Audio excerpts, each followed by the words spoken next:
All you homeowners have unique needs. Some feel the need to leave up holiday decorations year-round. Others have the need to use their garage as practice space for their new metal band. And because each homeowner has unique needs, Geico helps you get the right coverage for your home and what's in it. That way, you get exactly what's right for you, even if your needs are unique. Get more with Geico. Ah, motherhood. 1 minute, you're mom of the year. I love you, Mommy. Then the next, not so much. From bath time to bullying, from potty training to puberty, parenting is full of challenges. But one thing is for certain, you are not alone. Welcome to Modern Mom Probs. I'm your host, author, mother, parenting expert, Tara Clark. Join me while we tackle today's modern mom problems. Welcome back to Modern Mom Probs. I'm Tara Clark. I'll be your host for this episode and your guest. That's right, it's just me today. I'm flying solo. So today's topic is modern mom problems. Now, I know what you're going to say. Tara, isn't every episode about modern mom problems? And yes, you are right, that's true. But in addition to being the name of the show, I recently polled my Instagram followers with this question. What is one modern mom problem you're currently dealing with? Now, it's a loaded question because depending on their season in life, moms and parents in general contend with a lot of different issues. The answers ranged from affordable healthcare to being a single mom to the housing market to even co-parenting with a jerk. But one answer kept popping up over and over again, and that was screen time. Screen time and teens, screen time and mom guilt, getting your kids off screens without having to entertain them 24/7. So naturally, this topic begged to be addressed, and this episode was born. So in this episode, we're going to break down screen time, its benefits and risks, and some tips on how to live in harmony with your devices. Because you and I both know they're not going anywhere for a while. As someone who's on screens a lot for work, I understand both the draw and the struggle. The appeal of letting your child play on the iPad while you finish up some work on your laptop. And then the struggle of having him finish up what he's doing in order to eat dinner or brush his teeth or just about anything to continue on with his day. And as I said before, I should really start by saying that screen time is a major issue in our house. I work from home, and my 9-year-old son, when he's home, he and I often sit side by side and we work on our respective devices. It's sort of like parallel play, which is something that younger children and toddlers tend to do a lot of. It's great for a while, and it really can be a bonding experience for both of us. Sometimes I'll show him an article in the news, or I'll ask him if something's funny. He'll show me something that he's working on and say, hey, check out my Minecraft world or this thing that I'm doing in Roblox. And it really is a nice way for us to be together and bond while still getting our own individual screen time. But sometimes, once it's time to wrap up, the screen fiend rears its ugly head. So what's the screen fiend, you ask? It's something that I've coined myself. The screen fiend is a personality change that I see when screen time has to come to an end. I'm curious if it happens in your house too. The screen fiend is what I like to call like the crying, not wanting to hand over the device goblin that sort of rears its ugly head, and then it becomes a power struggle dynamic between you and your child to hand over the device and, like I said, sort of adjust and come back to reality. To combat the screen fiend, it's really important to set boundaries and to communicate with your children about their screen usage. So when I was researching and writing my book, I had reached out to clinical psychologist Rebecca Kennedy, PhD. Now, if that name sounds familiar, it's Dr. Becky before she officially became the Dr. Becky that we all know and love. And so when I was interviewing her for, like I said, researching my book, she had offered this incredible advice. So I'm going to share a little bit of this advice from you. It's, like I said, it's found in my book, and Dr. Becky is always a wealth of information. So here are the 7 strategies for managing screen time to reduce meltdowns. Number 1, clarity. When we tell our children what to expect, they have an easier time with the transition. So if we tell our children, okay, yes, you can have some screen time, but wait, I'm not going to hand it over yet. Let's talk about how long, and we can pick an end time so we know what to expect. So your children could be active participants in electing how much time that they feel comfortable with using today. It's so much better than saying, yeah, sure, you could use your iPad. And then, an hour later screaming at them like 5 more minutes or you're done or that's it.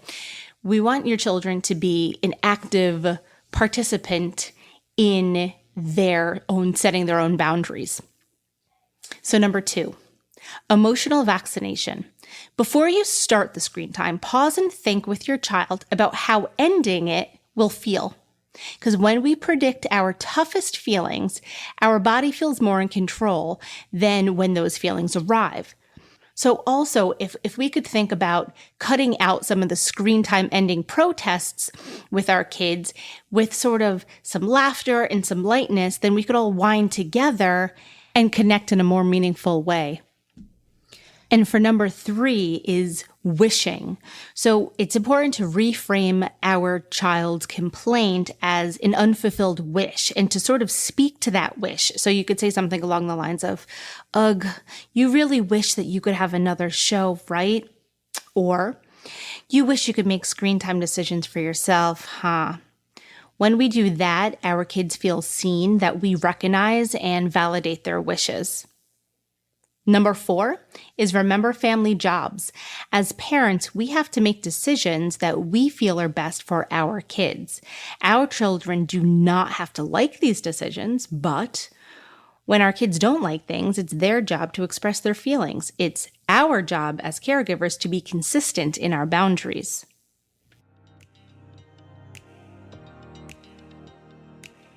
This podcast is brought to you by Citizens of Sound, a podcast production agency committed to developing and launching shows with gravity and depth. From conception to launch, Citizens will partner with you every step of the way, whether you're an actor, business owner, doctor, fitness coach, influencer, or simply a hobbyist. Citizens offers everything from conception to branding, editing to mixing, and publishing to management. Jump on board with Citizens of Sound and start your own podcast today. Go to citizensofsound.com and follow them on Instagram. Number 5, shifting from no to yes. When you plan for the future, you can shift a bit and say, yes, we could watch that show tomorrow, instead of staying stuck in that no of today. So kids do better when we record their ideas and their plans, and then it makes it feel more concrete for them to hold on to. Number 6 is act out your own meltdown and recovery. Modeling our own meltdowns and then role-playing the breathing and the self-talk recoveries is super helpful for our children because it helps them feel less alone in their big feelings. And then they get to see what a realistic regulation looks like. Number 7 is collaborate with your child. Have a family meeting in advance to discuss and lay out your screen time rules. Listen to your child about how much screen time he wants and at what time of the day and what he wants to watch, and help validate him during this meeting. You could say, I hear you. I understand that Mr. Beast is important to you, or I understand that you really want to work on your Minecraft house. We get it. At least this way, it helps your child to have a sense of control and ownership, which really leads to an increased likelihood of cooperation by all parties. So the screen fiend doesn't need to be the monster in your house if you implement some of these great tips from Dr. Becky. They work, I promise, but you just have to be consistent. Mom guilt is something we all struggle with from time to time. whether it's what we're feeding our children or how to hire a babysitter. Screen time's no exception. Who doesn't love a bit of a break from parenting to, catch your breath, scroll your phone, or even take a shower? It's a game changer once you're able to put on a TV show like Daniel Tiger or something and then go wash your hair. It's a total game changer. I think someone once wrote a tweet that says, when you're able to shower and your kids could watch TV, the second half of your life begins. And I think it's right. I think Dad and Buried wrote that tweet. Fact check me on that one. But it's really true, because once you're able to take a shower and know that your kids can sit safely and watch TV for a couple of minutes, it is sort of like a mini vacation.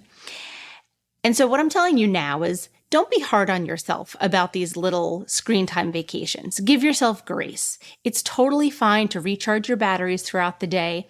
And then after that, put your phone down, shut off the television, and be present with your family. See, I'm from a generation that watched tons of TV. And look, we're not so bad, right? So trust your gut. You'll take the kids to the park tomorrow. And like I said, I grew up in the 80s, and we had all kinds of television, Nintendo, Sega, all that kind of cool stuff that came afterwards. And so it's not necessarily all bad. I did some due diligence, and believe it or not, most of the published articles about video games actually say that they benefit kids' coordination, problem-solving skills, attention, concentration, and even their memory. Sometimes video games can also help people's vision, and then it helps them practice certain leadership skills and communication, especially when they're playing multiplayer platforms, just such as Roblox. Now, of course, I'm not saying that you should sit in a dark room for 10 hours at a clip playing video games, right? I mean, that's what we're for. Honey, time to do your chores. Look, social media has been good to me. I've built an Instagram community by hearing the stories and jokes of mothers and sharing my own. And social media has a lot of positive aspects. It could be inspirational, it could be informative, it could forge a community. There's so many other wonderful attributes to it. But as you well know, social media can also have a darker side. It can perpetuate unattainable perfection in the forms of photoshopped pictures, filtered faces, curated settings. We get it. We've all seen those pics. And in addition to that, these platforms have been designed to keep our eyeballs on them. The whole very nature of them is to keep our eyes on the app for as long as possible, whether it's to our detriment or not. And sometimes, unfortunately, it can lead to addiction, whether it's Instagram or TikTok or Roblox. Our phones and our platforms and the leaders behind them want our eyeballs and they want our time. And I think that is a major, major issue right now. And I think that's part of why when moms are saying screen time is a major problem, it is, because what's different from when we were kids playing Sega or, Super Mario Brothers is that those games were not programmed in a way to keep us there all day, to keep us there by ourselves, essentially. Programs nowadays are designed to keep you there for as long as possible so that you constantly are getting that dopamine hit over and over again. And physiologically, our bodies then get so used to that dopamine high that it's hard to come down from. It's hard to stay clear of that when we're so accustomed to grabbing our phone and checking something, getting a quick dopamine hit, grabbing our phone and playing a quick game and getting that hit again. And so between the dopamine hits and between the way that these platforms are designed, it, like I said before, it could lead to addiction.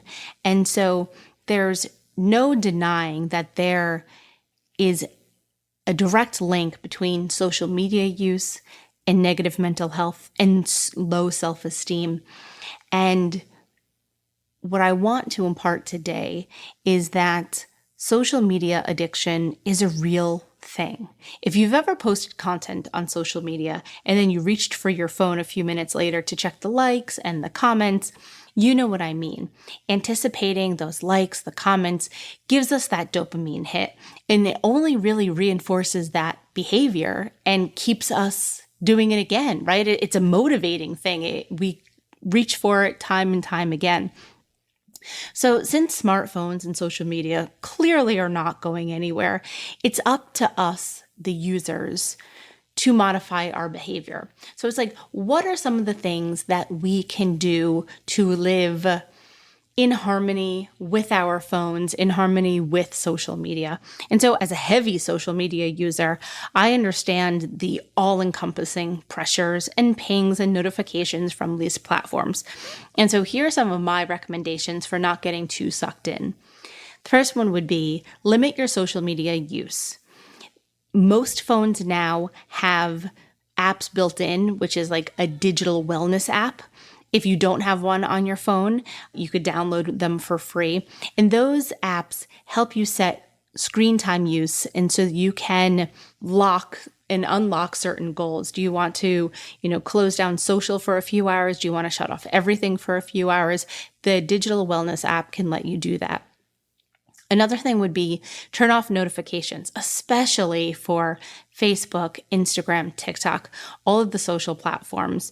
Those are just constantly ping, ping, ping, ping, ping. You know why? Because they want your eyeballs. They want you to pick up your phone and they want you to forget what you were doing and get lost in TikToks or get lost in your DMs. They want you to forget why you even grabbed your phone in the first place. And it may have been something as simple as just wanting to check the time. I know that happens to me all the time. So try to remove the notifications to really simplify and streamline things. Obviously, you could keep notifications for texting and for phone calls because you never know when your children's school is trying to reach you. That's probably some of the only actual real phone calls I ever get nowadays anyway, between that and spam. Another thing that you could do with your phone is turn on focus mode if your phone has that option. It will gray out or block the use of certain applications so that you could focus for a period of time. That goes back to the digital wellness app that I was talking about, but the focus mode is really neat because you can set the time duration on it and it really straight up just grays out your phone.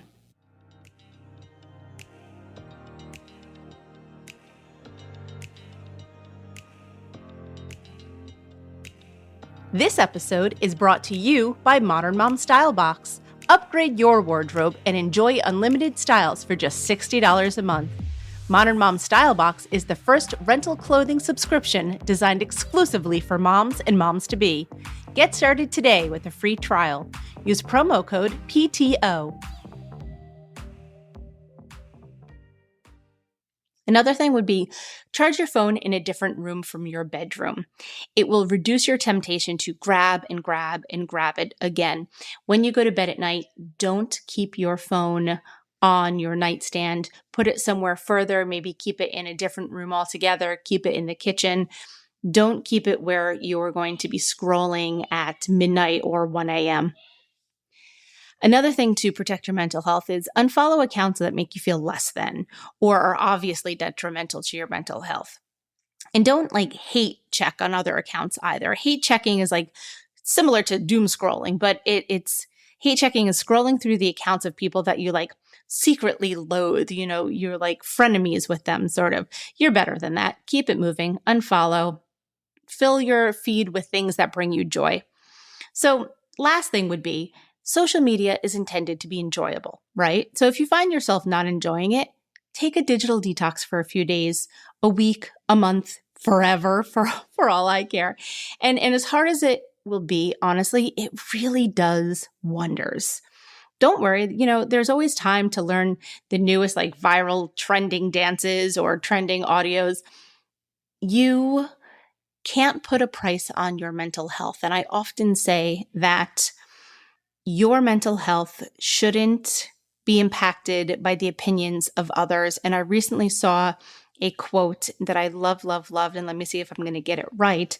And it is, life is too short to worry about what people who exist in a free app in your phone think of you.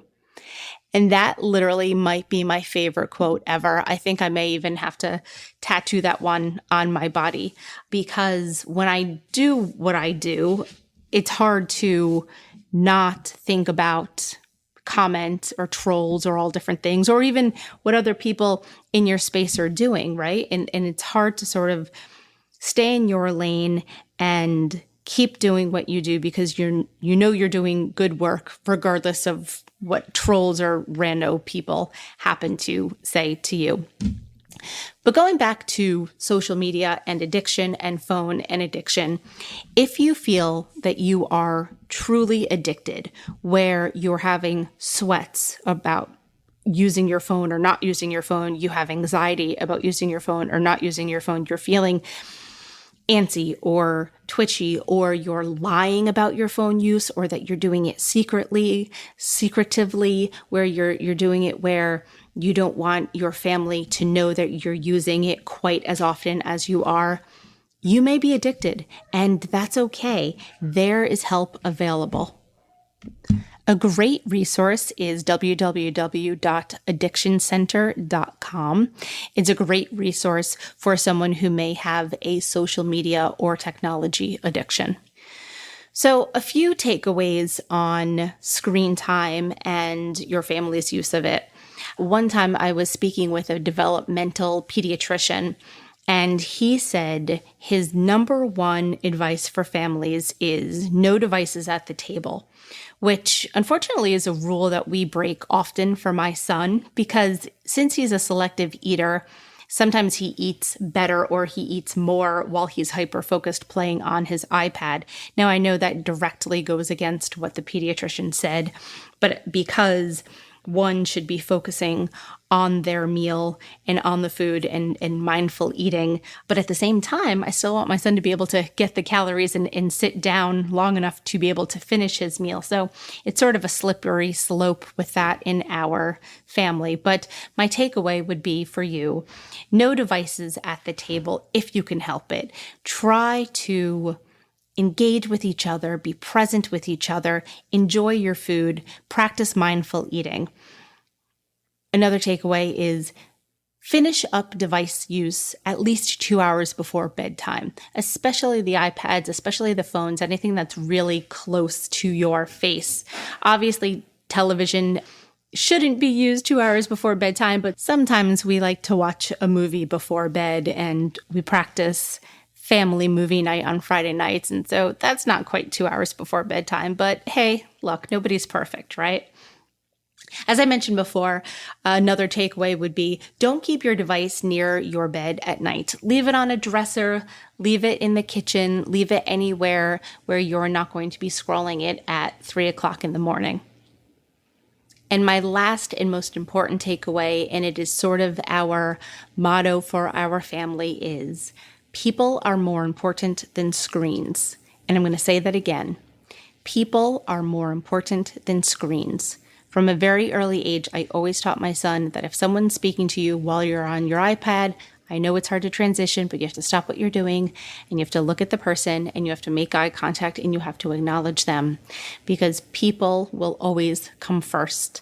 The games and the videos and the iPad nonsense will always be there, but our grandparents will not always be there. We will not always be there. And so it is so important to acknowledge people first. So that's my experience with screen time. And it's a work in progress. You know, it's a juggling act for my husband, my son, myself, but you know, we're going to get through it together. And I'm curious to hear about your experiences with screen time in your family as well.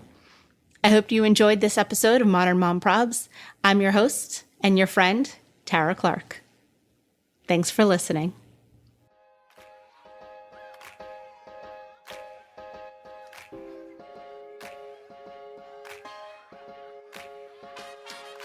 Thanks for listening to today's episode of Modern Mom Probs. I hope you enjoyed our deep dive in today's problem with me, your host, Tara Clark. Join me next time when I'll be interviewing another great guest and tackling another modern mom problem. If you enjoyed today's episode, please leave us a review and a rating. As always, you could head over to Modern Mom Probs on Instagram and give me a follow. Or check out my book, Modern Mom Probs, a survival guide for 21st century mothers, available online wherever books are sold. Well, that's it for today. See you next time, folks.